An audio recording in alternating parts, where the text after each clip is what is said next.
Shit, Yeah. dark ages. Yeah, primitive times or whatever they say And it most of was. us are so used to having the conveniences of modern life kind of like sustain us that we probably would not have the tools available to us to actually be able to survive. Meanwhile, you got those that live off the grid. They've fucking prepped for that.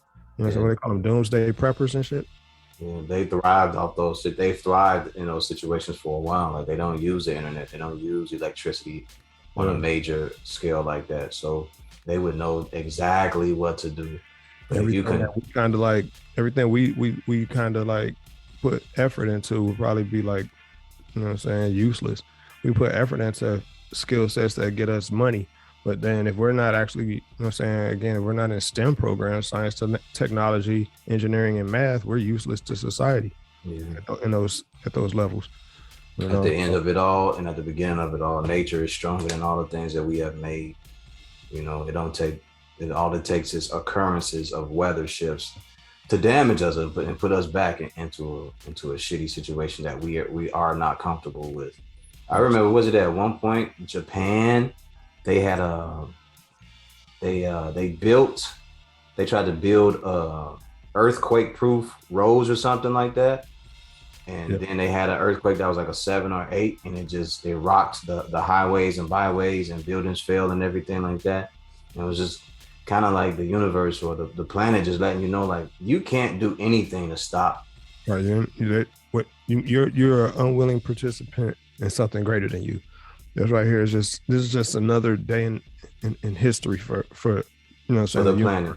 Yep. Yep. You are stuck between order and chaos, and it is going to move along with or without you. You have no say in the order of chaos. You are just there to witness it. We're ant colonies. We're like an ant colony in the playground. Yeah. So the children are that chaos and that order. So the motherfucking child is running, having its fun, and it just happened to walk through the ants and kill the bulk of them. That's just part of the, you know what I'm saying, the natural order. People don't understand it, man. I don't think they really realize how feeble life is on this planet. Like we hold money and cars and credit and all these things to a high standard, as we should, I guess, because systematically that's what they program people to believe, that these things matter more. But in the grand scheme of things, we are infinitesimal to it all. And I think we've said this before. Yeah, we're pretty insignificant. Like our significance, we like to talk about our accomplishments because it kind of gives us motivation and inspiration to do more. But in the grand scheme of things, like, hell, half the accomplishments, we still debate whether or not it was even done in the way that we imagined it was done. You know what I'm saying? We don't even know like our true history. Everything is like based on storytelling and shit. So I mean, that's not going to change in the next 1,000 years or so. It's not going to change in the next 10, 15 years. It's like his story is his story. That's what it is. That's what, you know what I'm saying? We kind of like live this life, and we thrive from past inspirations and shit. Yeah, it's not.